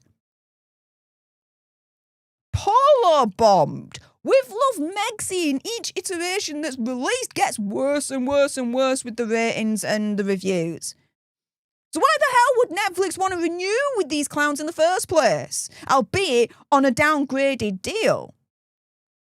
This is why I said right at the beginning, Princess Diana saved them when it comes to their deal with Netflix. I'm sure of it. And so, as this source is saying here, Meghan's TV show hasn't done anything on the Netflix charts, but if there's something Diana-related indeed coming, you could see that as Netflix would certainly maintain the relationship for at a price. And here we've got Mark Graham at The Decider having a critical analysis of Meg's latest show, and he tells The Royalist the following. More disturbingly, neither the second season of that show nor its recent Christmas special were able to crack Netflix's top 10 in either the United States or the UK, let alone globally. Maybe those two will have better luck staying behind the scenes and producing material that doesn't feature either of their faces. Yeah, producing material like Meet Me at the Lake. That was announced like over 2 years ago, if memory serves me right. The Harry and Meghan, through Netflix, got the rights to rights to the book to make the film out of it. That was over 2 years ago, Meet Me at the Lake, when they got that. I've not heard anything since about it. Have you? Now, here is a reaction I wanted to share with you guys from Maria Montessori on X. And she's saying the following right here. Disgusting, profiting off his mother's death. Opinion, conspiracy theory, whatever, that's what a lot of people are thinking. Are you guys thinking the same way? Do wonder. With that being said, those watching live, whether on YouTube or X, stay exactly where you are. I'm still not done with you guys yet. But if you haven't done so already, do make sure you subscribe to join our Alter Nerd tribe here on YouTube. If you're watching on X, make sure you're following me at Stef Alter Nerd for more misadventures of the gruesome twosome. Like, share. Comment down below your opinion, conspiracy theory, whatever. Do you agree with Maria Montessori here? Do you think that Harry and Meghan are profiting off of Princess Diana's death if they do this new Netflix film for 2027 for a 30th anniversary? What do you guys think? If you're watching on the replay, let me know in the comments down below. Again, those watching live stay exactly where you are. But for those on the replay, thank you so much for tuning into this video. I appreciate all your faces. And until the next time, you guys, laters. Stef don't play, she holds the line, shouting from the rooftops across the digital line. Harry and Meghan under her sign, fearless and bold with the soul that shines.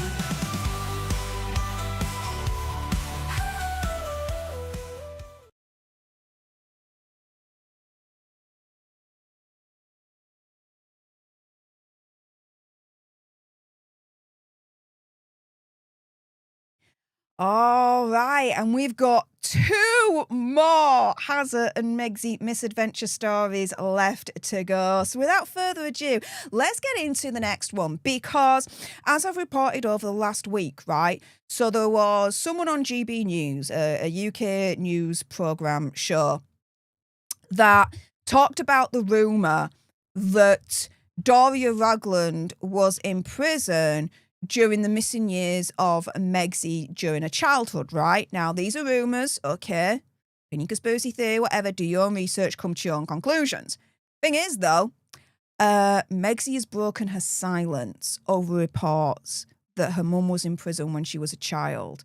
What did Megsy say? Oof, let's get into it right now.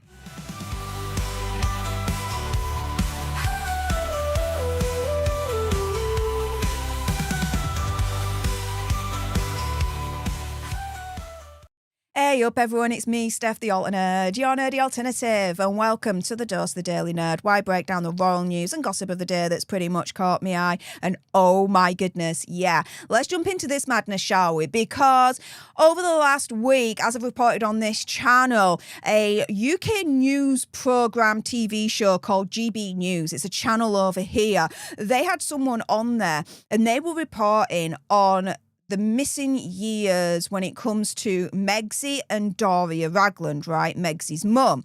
And she turned around and she repeated this rumour that the reason why Doria was missing for all those years during Megsy's childhood was that she was in prison. Now, this is a rumour, opinion, conspiracy theory, whatever. Do your own research, come to your own conclusions.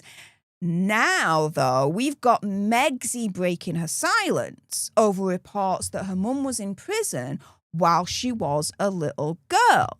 And so here this is being reported by HuffPost. Meghan Markle reacts to GB News' host's apology for repeating lies about her mum. So Megsy has addressed it after one of its presenters issued a public apology for repeating lies about her mother. So earlier this month, during a debate about Megsy's father, Thomas Markle Sr., GB News contributor Carol Malone falsely alleged that the former Suits actor's dad brought her up and paid for her school fees, whilst her mum, Doria Ragland, was in prison. Now, let me preface this, right, by, again, emphasising this is a rumour that Megsy's calling out-and-out lie, all right?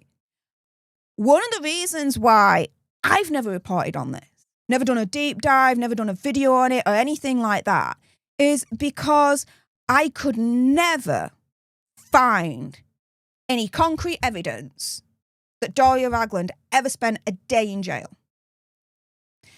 And best believe I tried. I really did. A couple of years back. And so I've never mentioned this rumour because to me, it's unsubstantiated. Now, believe what you want to believe, right? Do your own research, come to your own conclusions. But until, when it comes to something like this, I see concrete evidence, it's rumour. Unsubstantiated. Now, going forward on this, over a week later, Carol Malone, who reported on this rumour on air, she apologised, right? And she says the following: I believe this to be the case based on what I now understand to be misinformation I had seen online. I was questioned about the validity of this claim during the broadcast, and I repeated this belief, which I now understand to be false. This was a genuine error. I accept what I have now been told on behalf of Miss Ragland, that she raised a daughter and that she has never been in prison or jail. I apologise sincerely to Miss Ragland and her family for any pain my comments may have caused, and I'm happy to set the record straight. So, Carol Malone's done the right thing here. And whether you agree with me or not, fair play. But she's apologised, right? Fair play to her. She did wrong, she apologised, she owned up to it. Fair enough. Meg's response? Oof. Megsy can't even be gracious, even in this scenario. Turning around and saying, through a rep, telling People magazine, quote, broadcasters have a responsibility to inform, not inflame. This lie was conclusively debunked more than 2 years ago, yet it continues to be recycled by irresponsible commentators causing recurring harm. Yeah, I might have missed that memo because I don't see this lie or unsubstantiated rumour being debunked, right? Where was she instead? We don't know that. That's not being confirmed to my knowledge. She wasn't in prison, as per the unsubstantiated rumour. Then where was she instead? And I'm just asking for a friend here, right? But anywho, she then continues to say, Ms. Ragland proudly raised a daughter and has never been in prison. GB News did not apologise voluntarily, but only to escape a defamation lawsuit. And it speaks volumes that GB News removed any trace of that apology within 24 hours of making it. So, instead of being gracious, right, and turning round and saying, finally, as far as they're concerned, right, the mainstream media in Britain is holding themselves to account. We told them they were wrong. We told them this was false and this was a lie.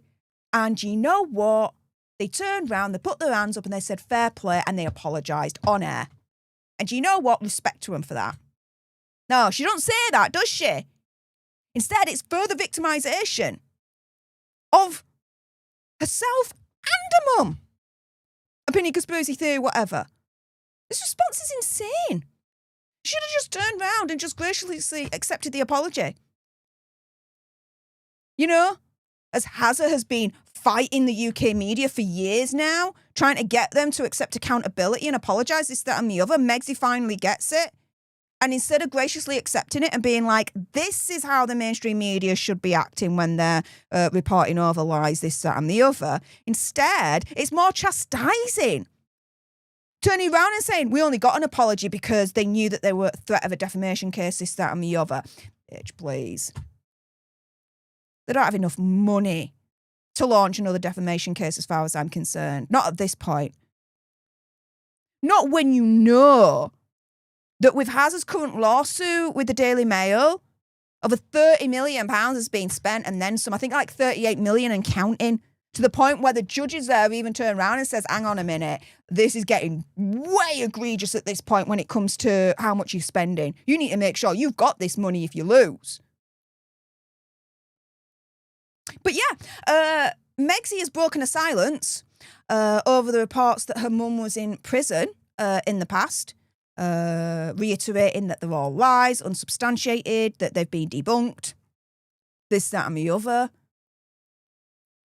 This ain't it, though. This ain't the response that she should have said. Like I said, it should have been, she's going to accept it graciously. Finally, the media have been held to account and they've accepted it, and we've got an apology. This is how they should be in the future.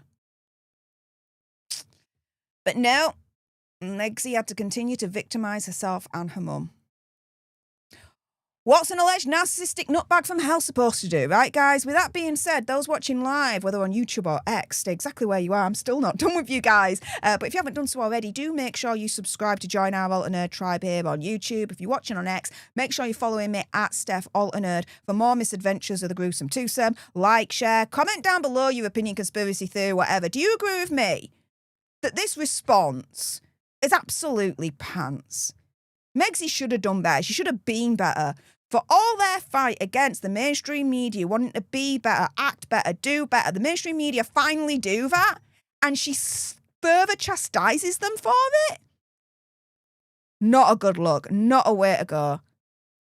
What do you guys think? Let me know in the comments down below if you're watching on the replay. Again, those watching live stay exactly where you are, but for those on the replay, thank you so, so much for tuning in. I appreciate all your faces. And until the next time, you guys, laters. Stef don't play, she holds the line, shouting from the rooftops across the digital line. Harry and Meghan under her sign, fearless and bold with the soul that shines.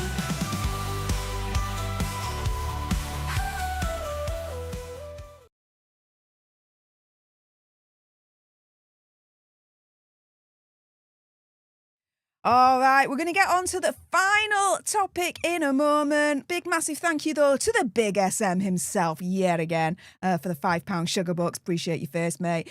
Saying, Doria passed her social worker exam. However, Doria took a long time to apply for a social worker's license. FYI, not linked to it all, but just for your information, ex-felons must wait 7 years. So why did it take Doria a long time to apply for a social worker's license, then, is the question.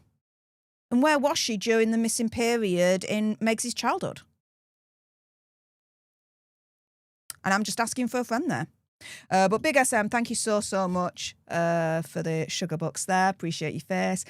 Let's get into the final topic of this bumper Christmas Daily Nerd live special. And guys, it's Christmas time, so let's end it with a little bit of family.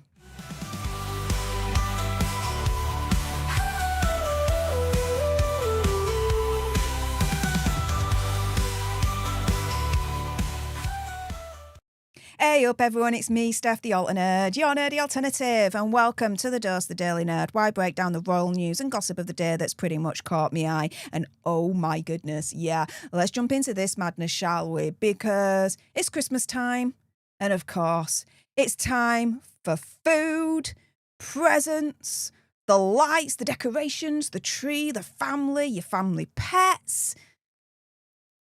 Oh, and a sick dad as well. For Megsy, anyhow. Problem is, though, for said sick dad to be in the same room with Megsy, she slapped on some crazy reunion rules. But by the way, he does not have a helling chance of actually even meeting in the first place. So here is the article from Radar Online. They're calling it their exclusive. Meghan Markle slaps impossible reunion rules on sick father that will effectively kill any reconciliation. And so here, according to their sources, Megsy has slapped impossibly strict conditions on any meeting with her stricken father.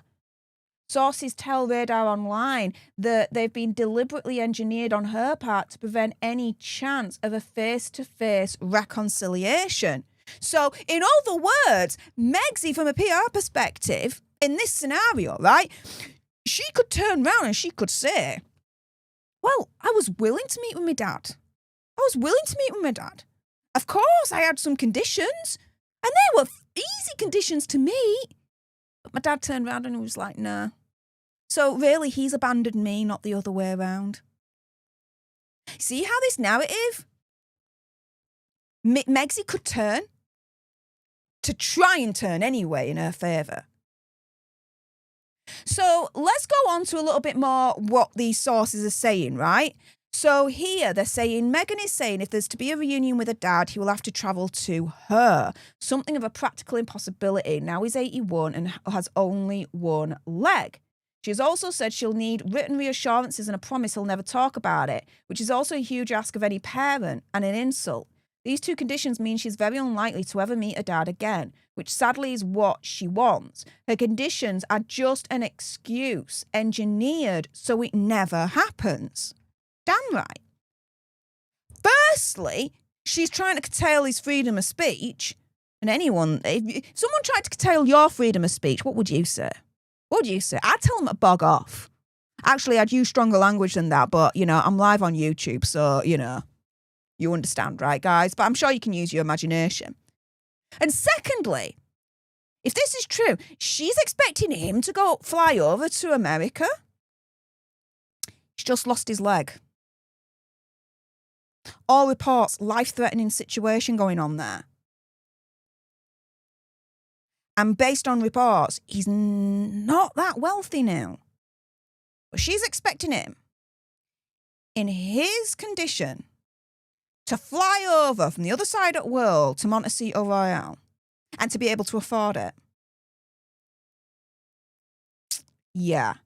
I definitely, in this scenario, agree with the sources turning around and saying that Megxie has created these conditions, but they are specifically engineered for Thomas Markle Sr. to automatically fail them in the first place.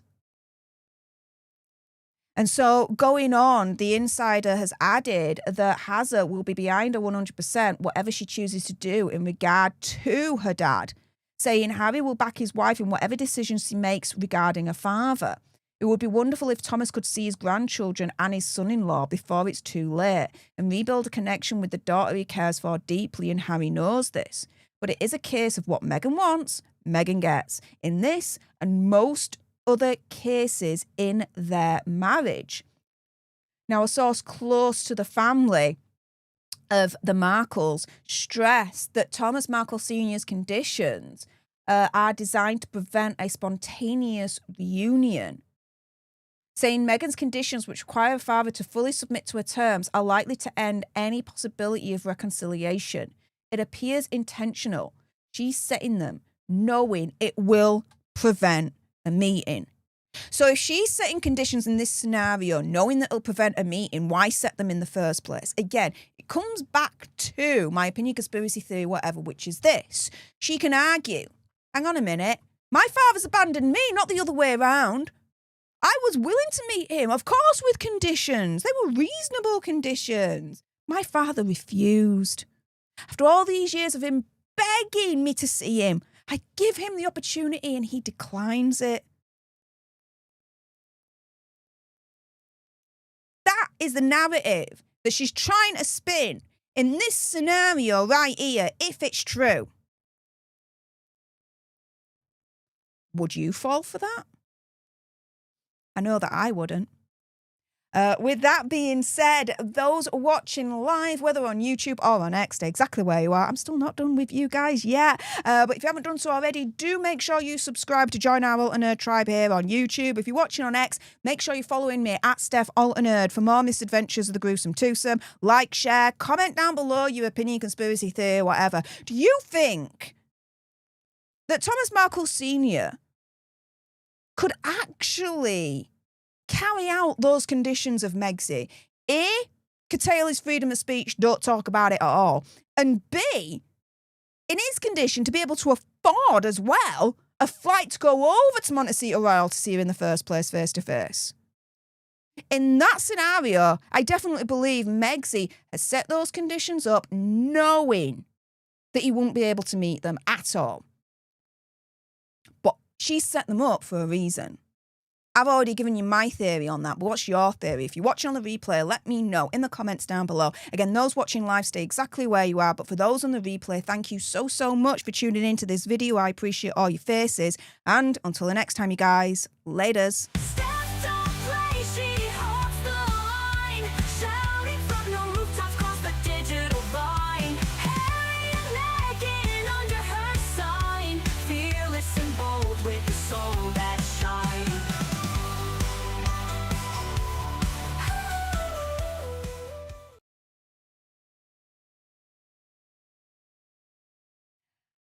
And that's it, guys. I told you this was a bumper Christmas special for the weekly Daily Nerd Live. Shiz the frickin' bed. We got through it, and there was a lot of misadventures of Hazza and Megxie to get through. So I want to say thank you so, so much to everyone that's kept me company right to the end in the live chat. Thank you so much to everyone that's been kind enough to be able to send some sugar bucks my way for Christmas. I appreciate your faces. Thank you so, so much. Thank you also to everyone that's liked this stream. And guys, we've achieved a monkey, so you know what that means.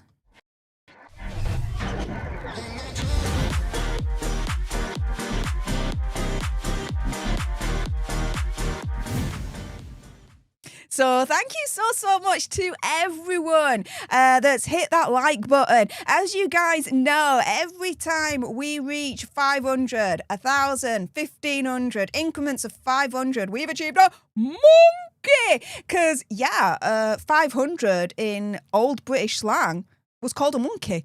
So there you go, guys. Thank you so much to everyone that's hit that like button. I appreciate your faces. Thank you so much as well to everyone that's subscribed to this channel here on Stef The Alter Nerd, following me over on X at Stef Alter Nerd, and also as well, special thank you to everyone that has subscribed to me over on my second channel, Political Nerds. For our first year over there, it has been absolutely out of this world, extraordinary support from you guys. So thank you so much for helping me make this channel an absolute success. 2026, just stay tuned. I have so many projects waiting in the wings to start on Political Nerds, and you will not want to miss it. So thank you so much to everyone supporting me over there. I appreciate your faces. With that being said, thank you so much as well to everyone that jumped into today's gifting wars. Appreciate your faces. I hope you have a wonderful Christmas and New Year wherever you are in the world. I appreciate you all. So thank you so much for making this year so wonderful, so supportive. You've been so kind and generous. Thank you. Thank you for it all. I'm grateful to every single one of you because I have a dream job. And that's down to you guys. So thank you so much for that. All this, literally, I'm not blowing smoke up your ass. All this would not be possible without you guys. Quite literally. So thank you so much. You will still get content during the Christmas break and New Year. So don't you worry about that. I've got you. Don't worry. But of course, as I mentioned, next week there will be no Daily Nerd Live. But yeah, have a lovely Christmas and New Year wherever you are in the world. I appreciate you all. And until the next time, you guys, laters. Steph don't play, she holds the line, shouting from the rooftops across the digital line. Harry and Meghan under her sign, fearless and bold with the soul that